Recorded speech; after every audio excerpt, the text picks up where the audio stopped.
Restu tengah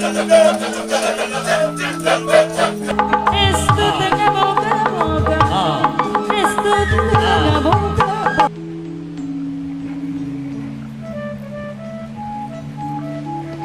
Nah, dari video barusan bisa kita simpulkan Indonesia itu kaya akan tradisi dan kaya akan budayanya. Kenapa? Karena Indonesia itu terdiri dari ribuan pulau yang tersebar di seluruh penjuru negerinya.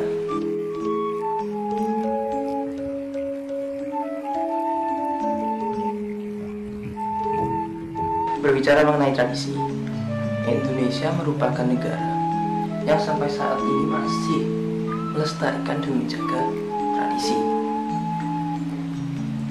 Saya yakin di Indonesia ini setiap sukunya masih melestarikan tradisi yang diturun-temurunkan untuk penerusnya. Seperti contoh, ada tradisi ritual Tiwa. Tradisi ini ditujukan untuk orang yang sudah meninggal. Tradisi ini berasal dari Kalimantan Tengah. Ada juga tradisi gigi runcing dari suku Mentawai. Tradisi ini dipercaya bisa mempercantik wanita. Tradisi ini berasal dari Kalimantan juga.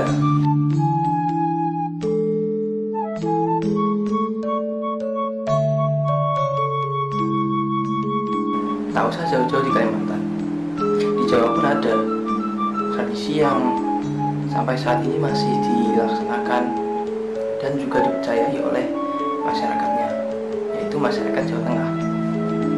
Perlu kalian ketahui, masyarakat Jawa Tengah itu masih mempercayai tradisi-tradisi kuno. Contohnya, tradisi padusan. Padusan biasanya dilaksanakan oleh masyarakat Jawa Tengah atau Yogyakarta. Padusan ini biasanya dilaksanakan menjelang Ramadan. Kata padusan itu sendiri awalnya dari kata adus yang artinya mandi, dan kegiatannya itu pun biasanya dilakukan dengan cara berendam atau mandi di sumur-sumur kecil atau sumber mata air. Nah, tujuannya apa? Tujuan dari padusan ini adalah untuk menyucikan jiwa dan raga dalam rangka menyambut bulan suci. Karena katanya supaya saat bulan Ramadan itu kita menjalankan ibadahnya dalam keadaan suci, lahir maupun batin.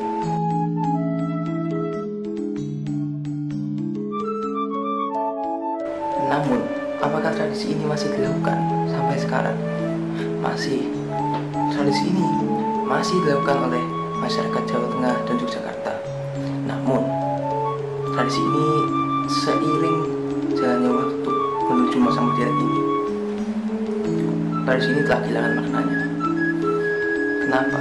Karena sebenarnya kalau kita sedikit lebih dalam, padusan ini bisa dijadikan media untuk merenung atau introspeksi diri dari kesalahan yang kita perbuat di masa lalu. Jadi seharusnya tradisi ini itu dilakukan oleh seorang diri di tempat yang tenang dan sepi. Namun sekarang orang-orang atau masyarakat lebih mengenalnya sebagai tradisi untuk mandi bersama. Jadinya yang seharusnya tradisi ini bersifat sakral malah menjadi komoditi pariwisata. Nah, untuk mengenal lebih jauh mengenai tradisi padusan ini, saya akan menjelaskan sejarah singkatnya mengapa tradisi ini bisa mulai dilaksanakan. Pada zaman awal dakwah Islam, di tanah Jawa oleh Wali Songo terdapat proses islamisasi tradisi lokal yang dilakukan oleh Sunan Kalijaga dengan mengadopsi kebiasaan orang-orang Hindu dan penganut kepercayaan Kalohan di Jawa. Di Pajajaran kala itu, setiap tahun ada ritual mandi suci yang disebut upacara Kuwera Bakti di Telaga Renamaha Wijaya, yang biasanya dilakukan oleh raja, warganya, dan rakyatnya.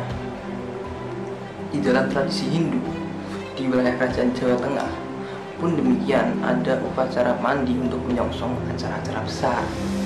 Maka upacara inilah yang diadopsi para Wali Songo agar umat yang baru masuk Islam masih merasa familiar dengan budayanya meskipun ada perubahan pada struktur ibadahnya. Dengan begitu, dakwah Islam dapat merangkul umat dalam skala yang besar.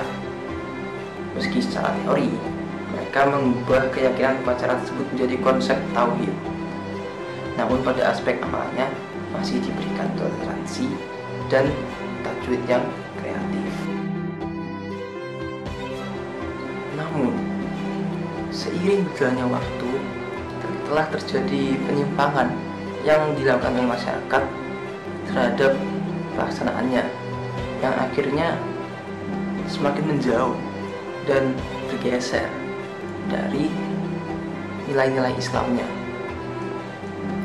Nah, jika kita masih ingin melestarikan budaya ini seperti seharusnya, seperti makna awalnya, seperti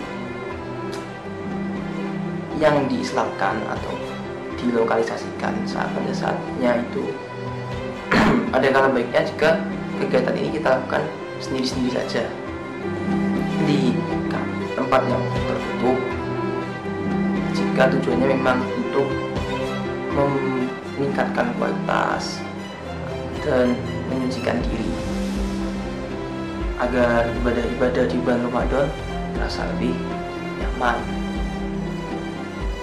Dengan begitu, tradisi ini pun juga akan dilaksanakan seperti yang seharusnya dan dilestarikan seperti yang seharusnya, senantiasa sebagaimana tradisi ini mengikuti nilai-nilai Islam seperti yang telah diajarkan oleh leluhur.